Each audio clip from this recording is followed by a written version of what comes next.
Hey YouTube, and welcome back to my channel. My name is Caitlin. If you're new here, if you're not, thank you so much for stopping back by.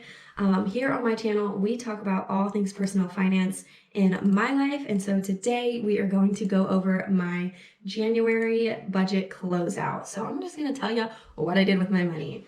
Let's dive right in here. So first things first, we will go over my housing and utility bills. Caveat, they're mostly split because I do live with my partner. So first things first is mortgage. I budgeted $446 for that and only spent $444. We went down a little bit on our payment. I budgeted $100 for electricity, and because we've had a mild winter here in the Midwest so far now, I'm recording this in February, so now we have snow on the ground, but January was mild, and we only spent $65.50 for that for my half, so that was great. Came in $34 under. Water was $10.50. I spent $10.18. I just round up when I budget it, so that's why it's less. It's always probably going to be $10.18. Internet was $22.50. I paid my $22.50. Trash was $14, paid my $14, and then my phone bill is not a split bill. It is my own plan, and I budgeted $37.89 and spent $37.79, and I could not tell you if I just miswrote it in the beginning or not, but hey, 10 cents extra, whatever. So next up, we have auto expenses, and I budgeted $75 for insurance, and I actually only spent $61.44, so that's nice. That essentially is just full coverage on my Jeep.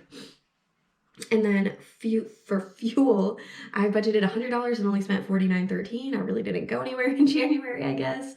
So I saved about $50 there as well. So that was great.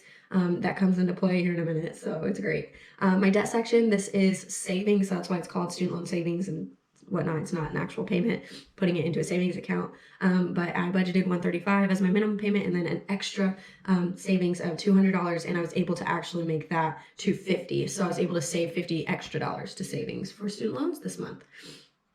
Next up, for groceries, this is where I really busted my budget. So groceries, I budgeted $200 and I spent $323.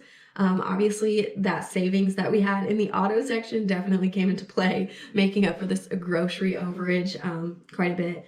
So yeah, I did a larger, like the last week of January, I did a very large trip. So it came in the January budget, but really it's kind of for the last few days of January and the first week of February. So it is what it is. Sometimes things just don't line up perfectly for your budgeting, but it just means that likely I'll be able to come in maybe a little under in February because of this. So that'll be cool. And then I had restaurants budgeted for $50, and I actually didn't really go out to eat. So I got protein powder and pre-workout, and that's what that $37 was. I went and got that from Walmart. Yeah. And then next up we have my subscriptions. I have Spotify for $10, Amazon for $6, Paramount for $6, Hulu for $1, and a podcast for $5. So paid all those, no over or under there. For miscellaneous, I didn't spend anything on a pet.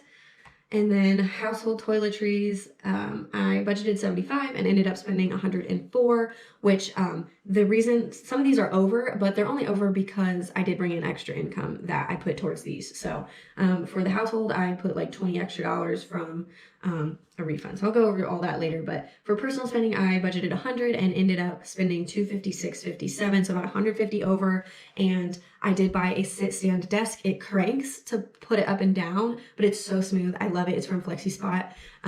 But I am going to hopefully do a video about my office redecoration soon, sometime in March or April maybe, when I am able to finish getting all the stuff for it. So I'll really hype up the desk then. But I went ahead and got it because I needed a new desk sooner rather than later since I work from home.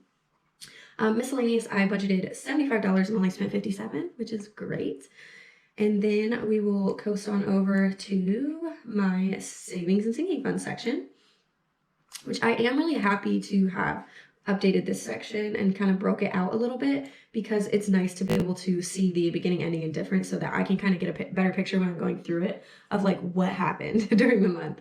So for the first things first is my two investment accounts that are post-tax. So I have a Roth IRA, I put $250 in, and January was a rough month. So I started at $1272 with that account, and then by the end of January, it was only at $1404, which was a difference of only $132. But of course, if y'all are invested too, you know our investments have already started to recover from that dip in January a little bit, so it's okay.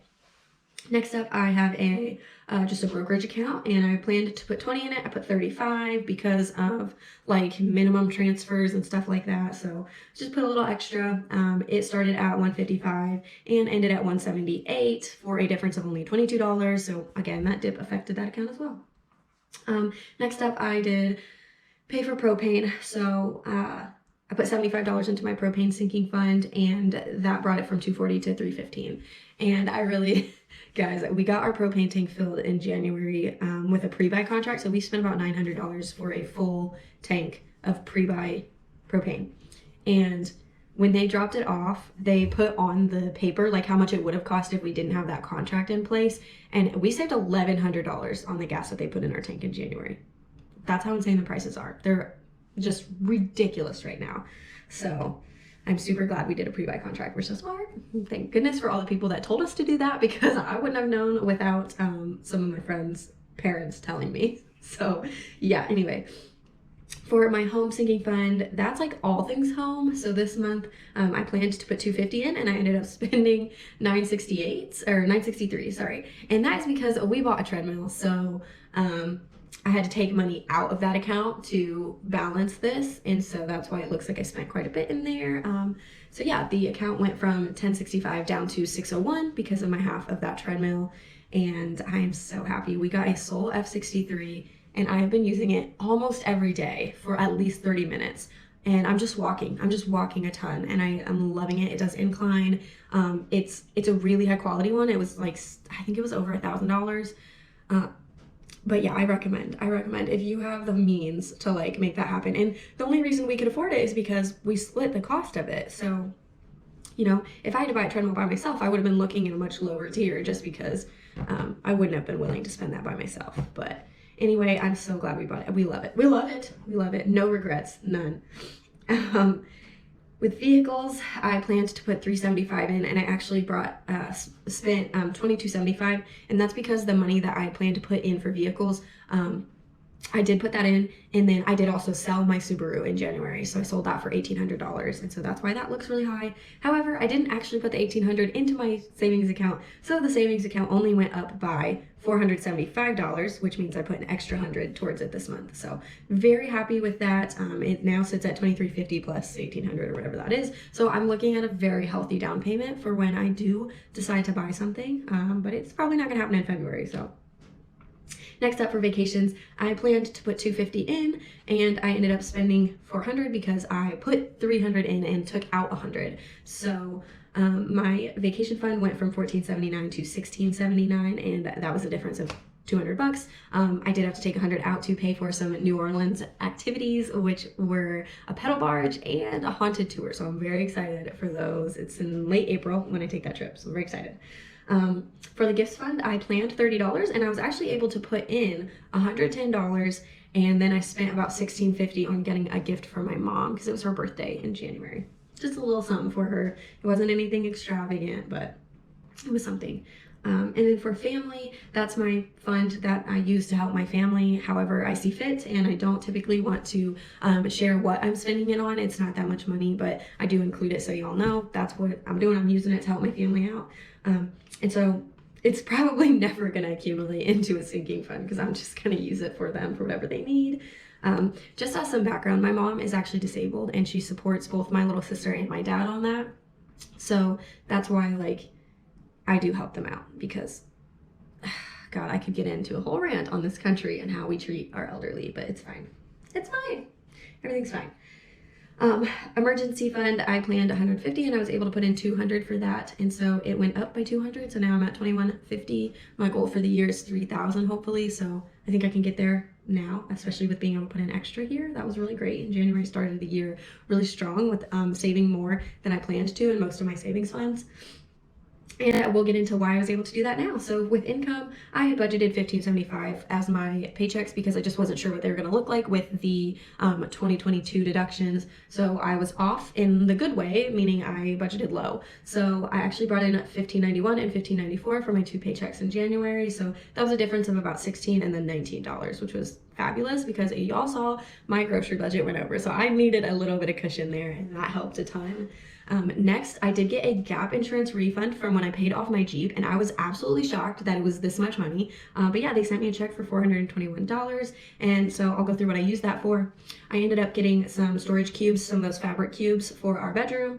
I put 30 of it into my gifts sinking fund, 50 to emergency, 100 to vehicles, 100 to personal, 50 to vacation, and 50 to student loans. So this check almost entirely went to saving money into my sinking funds. And you saw throughout this whole video that I did put extra in most of my sinking funds, and that's kind of where it came from, mostly this gap insurance refund. And then I got a work bonus for $50, and that was a gift card, so I used that as personal spending. I did bring out money from my home sinking fund to cover the expense for the treadmill. Yeah, that's what it was for. And then for vacation, I did pull out 100 for those activities I mentioned for New Orleans. Actually, I'll go back to the home fund. My half of the treadmill was only $463, but this is $250 more than that I took out because I was supposed to use this gift card to lower the price of the treadmill so that we would only pay $463 each, but I forgot to use the gift card when I bought it, so I'm including that gift card as like home fund, but it's actually a gift card, so it's not in this spreadsheet. But yeah, so it's all confusing. But anyway, just know that like I'm not crazy and I'm not like not accounting for things. That's why this is more than it showed in the end value of my account, because my account actually only went down by $463 because I do have that $250 in a gift card that I'm going to use for flooring. So anyway, moving right along, I did get another refund, and that was about $32, and so I put 30 of that towards gifts, kept 2 as a buffer. And then I sold my Super for $1,800. And then my favorite income of the month was I won a class action lawsuit about cereal. It was like a heart healthy cereal of some kind a few years ago, and I got to $2.35.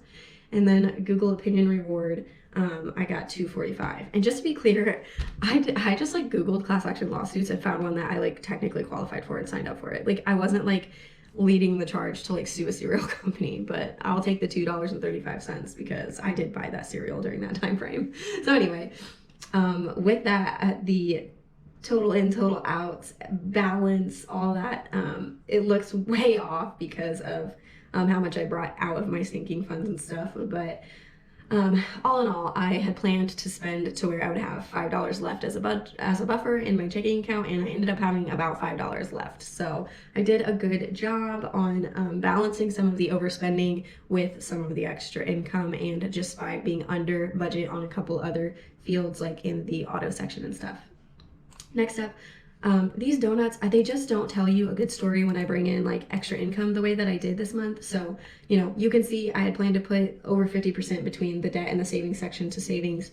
And I did do those things, but you just like, it's ridiculous what the second donut looks like. So here's the donuts. I don't need to explain those too awfully much there, but yeah, that's how January went. I'm sorry it's a longer one. It's just I had a lot to say about January, gal. My camera just died. So anyway, I just wanted to wrap this up and say thank you guys so much for watching and cheering me on. So I will catch you in the next video. I hope you all have a good morning, noon, or night, whatever it is for you.